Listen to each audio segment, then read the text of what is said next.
Motilal Nehru report, did it came into existence?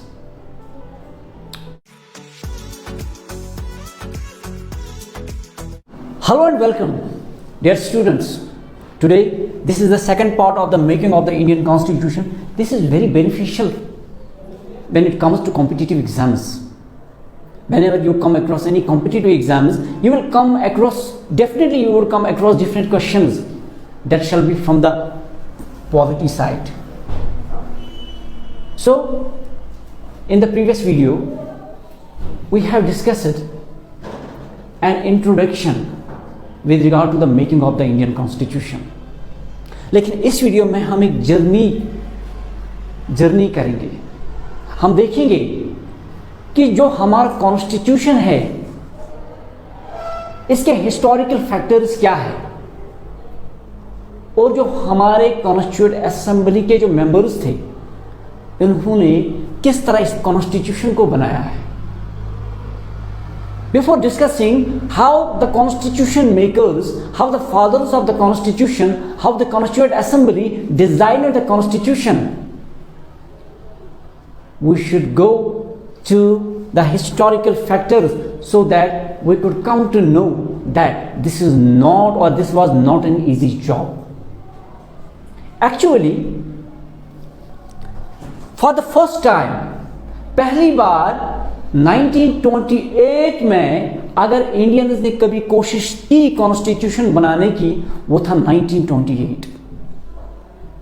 Prior to it, it were only Britishers who through various acts like Government of India Act 1858, Council Acts 1861, Council Act 1892, Council Act 1909, Government of India Act 1919, Government of India Act 1935.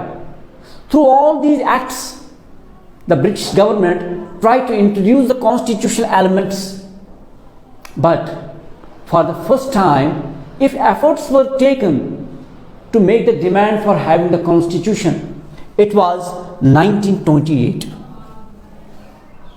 1928 से पहले क्या हुआ था कि अगर हम देखेंगे दिसंबर 1918, there was 33rd session of the Indian National Congress. इस इंडियन नेशनल कांग्रेस के इस सेशन में जो 33rd सेशन था, इसमें यूनानिमसली एक रेजोल्यूशन पास किया गया था दिल्ली में, जिसमें डिमांड की गई इसकी सेल्फ रूल की, स्वराज की, राइट टू सेल्फ डिटर्मिनेशन की. So the demand for constituent assembly was in a sense implied in a demand for freedom. अब इसमें कॉन्स्टिट्यूएंट असेंबली थी लेकिन इम्प्लिसिट आइडिया था, एक्सप्लिसिट डिमांड नहीं थी.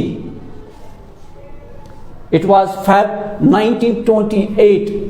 मोतीलाल नेहरू जो स्वराज पॉलिटिकल पार्टी होती है, स्वराज पार्टी, इसके मेंबर होते हैं और वो एक रेजोल्यूशन पास कराते हैं जिसमें एक डिमांड की जाती है कि पूरी एक राउंड टेबल कॉन्फ्रेंस बुलाई जाए जो कुछ रिकमेंडेशन दी. किस पे? To recommend on the protection of the interest of minorities, to recommend on the scheme of constitution for India.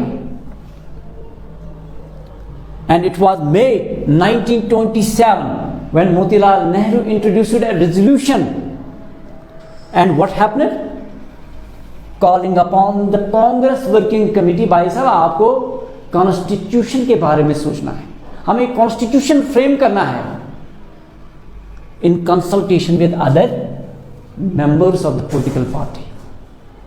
अब 1927 में क्या होता है?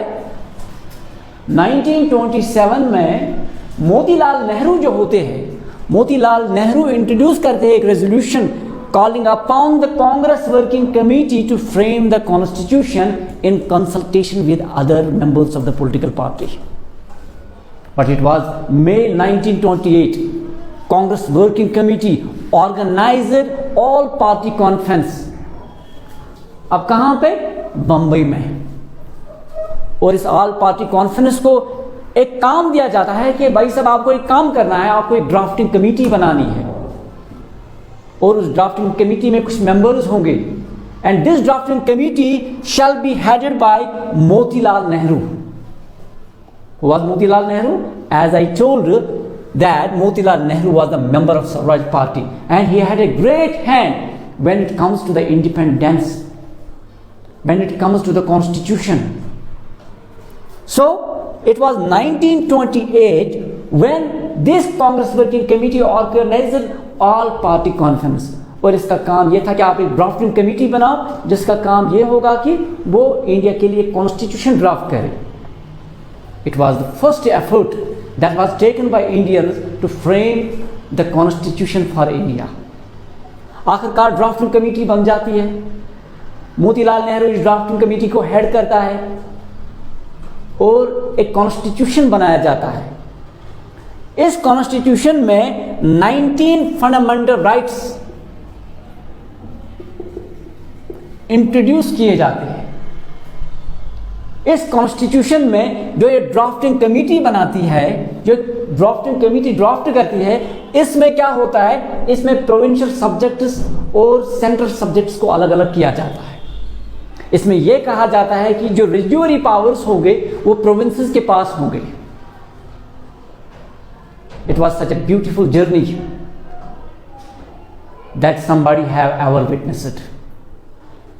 And it was this constitution that was drafted by this drafting committee constituted in 1928 that demanded what dominion status. भाई साहब हम तो रहेंगे ब्रिटिश एम्पायर में ही रहेंगे, but we should be given some freedoms, we should be given some powers like to legislate for ourselves.